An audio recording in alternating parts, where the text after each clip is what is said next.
भगवान बाबा हनुमान जी को प्रणाम, महानतेगी बाबा जुमदेव जी को प्रणाम, परमात्मा एक. सर्वांना माझा आदरपूर्वक नमस्कार जी.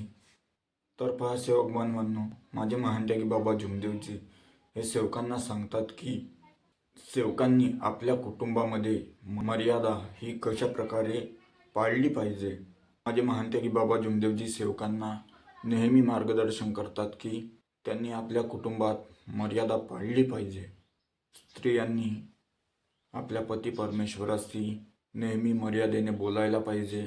प्रत्येक मानवाने मर्यादाशील असणे आवश्यक आहे. लहानांनी मोठ्यांशी वागताना किंवा मोठ्यांनी लहानांशी वागताना एकमेकांविषयी मर्यादा पाळली पाहिजे.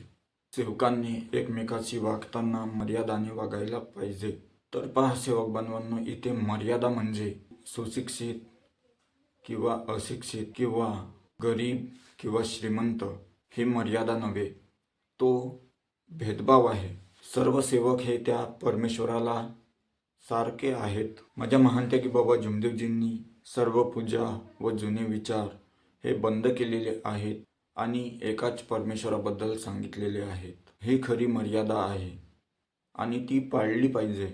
मर्यादा पाळल्यामुळे घरात आपापसात प्रेम निर्माण होते. त्यामुळे सर्वांना आयुष्यामध्ये सुख समाधान मिळते आणि एकमेकांविषयी प्रेमाची भावना निर्माण होते. त्यामुळे सत्य व्यवहार होतात. सर्वांना माझा आदरपूर्वक नमस्कार आणि व्हिडिओ आवडल्यास लाईक शेअर सबस्क्राईब जरूर कराल.